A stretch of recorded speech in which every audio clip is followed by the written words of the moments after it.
இப்போ 4வது பட்டய சட்டத்தை குறித்து சாசன சட்டத்தை குறித்து பார்ப்போமா? இதுதான் இறுதியான சாசன சட்டம். இந்த சாசன சட்டத்தை பொறுத்தவரை வர்றதுக்கு முன்னாடி ரொம்ப முக்கியமான விஷயம், அதாவது பிரிட்டிஷ் பார்லிமெண்ட்டில் ஒரு கடுமையான ஒரு விவாதம் ஓடிட்டு இருக்கு. என்னன்னா, கிழக்கிந்திய கம்பெனி ஆட்சியை முடிவுக்கு கொண்டு வாங்கன்னு சொல்லி ஒரு சாராரும், இல்லை அவருடைய ஆட்சி தொடர வேண்டும் என்று ஒரு சாராரும் ஒரு கடுமையான விவாதத்தில் ஈடுபட்டிருந்தாங்க. இந்த 2 சாராரையும் திருப்திப்படுத்துவதற்காக இந்த சட்டம் கொண்டு வரப்பட்டது. அப்படி கொண்டு வரும்போது இவங்க என்ன பண்ணாங்க அப்படின்னு கேட்டிங்கன்னா, முக்கியமாக என்ன பண்ணிடுறாங்கன்னா, கிழக்கிந்திய கம்பெனியுடைய நிர்வாகம் மீண்டும் 20 ஆண்டுகளுக்கு நீட்டிக்கப்படும் அப்படின்னு ஒவ்வொரு சட்டங்களையும் சொல்லி வந்தாங்கல்லவா, அது இந்த சட்டத்தில் சொல்லலை, நிறுத்திட்டாங்க. அதே மாதிரி எந்த உத்தரவாதம் சொல்லலை. ஆனால் பிரிட்டிஷ் கிழக்கிந்திய கம்பெனியுடைய நிர்வாகம் தொடரும் அப்படிங்கிற ஒரு விஷயத்தை மட்டும் சொல்லிட்டாங்க. இதன் மூலமாக 2 தரப்பையும் அவங்க திருப்திப்படுத்துகிறாங்க.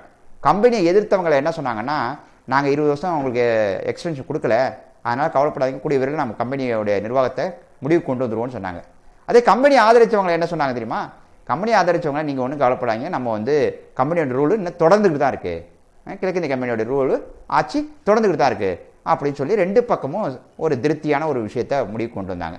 இது இந்த சட்டம் தான், அதாவது 4வது பட்டய சட்டம் மட்டும்தான் கம்பெனியுடைய அதிகாரத்தை 20 ஆண்டுகளுக்கு நீட்டிக்கிறத பற்றி எதுவுமே சொல்லலை அப்படிங்கிற ஒரு செய்தியை நம்ம புரிஞ்சுக்கணும்.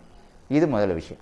2வது பாயிண்ட்டு, முதல் முறையாக நிர்வாகமும் சட்டமன்றமும் தனித்தனியாக பிரிக்கப்பட்டது அப்படிங்கிற ஒரு விஷயம் தெரிஞ்சுக்கணும்.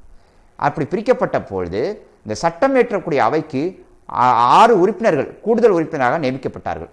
இவர்கள் ஏறத்தாழ ஒரு சிறிய பாராளுமன்றம் போன்ற ஒரு அமைப்பாக செயல்பட்டு வந்தார்கள்.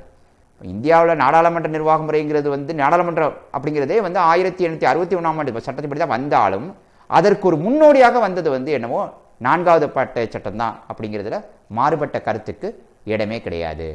அடுத்தது இன்னொரு முக்கியமான பாயிண்ட் இதில் என்னன்னா, வங்காளத்துடைய கவர்னர் ஜெனரலாக இருந்தவர் தான் இந்தியாவுடைய கவர்னர் ஜெனரலாக மாற்றப்பட்டார் என்பது 3வது சாசன சட்டத்தில் நான் சொன்ன விஷயம்.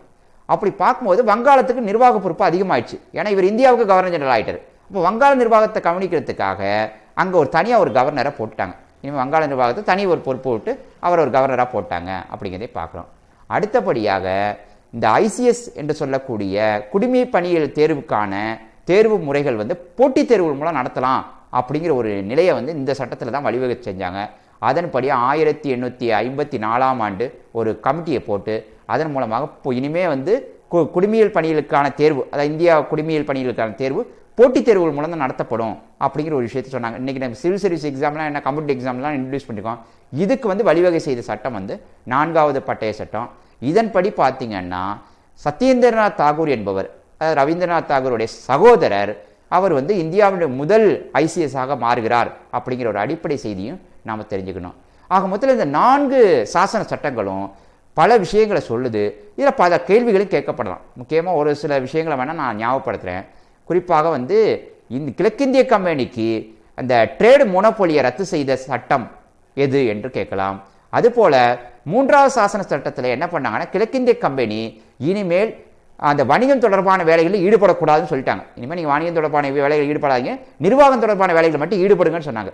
அதனால் அதை கேட்பாங்க, எந்த சட்டத்தின்படி கிழக்கிந்திய கம்பெனி வணிகம் தொடர்பான வேலைகளில் இந்தியாவில் ஈடுபடக்கூடாதுன்னு சொன்னாங்க அப்படிங்கிறத கேட்கலாம். அதுமாதிரி ஐசிஎஸ் எக்ஸாம் எப்போ போட்டித் தேர்வுகள் மூலமாக இது பண்ணப்பட்டதுன்னு கேட்கலாம். இந்த மாதிரி பல விஷயங்கள் இந்த சாசன சட்டங்களில் கேட்கறதுக்கான வாய்ப்புகள் உண்டு. எனவே சாசன சட்டங்களை கொஞ்சம் கவனமாக நம்ம பார்க்குறது மூலமாக பல விஷயங்களை நம்ம புரிஞ்சுக்கலாம். அது எதிர்காலத்துக்கு பயனுள்ளதாக இருக்கும் என்று சொல்லி இந்த சாசன சட்ட நிகழ்வை இதோட நான் முடிச்சுக்கிறேன்.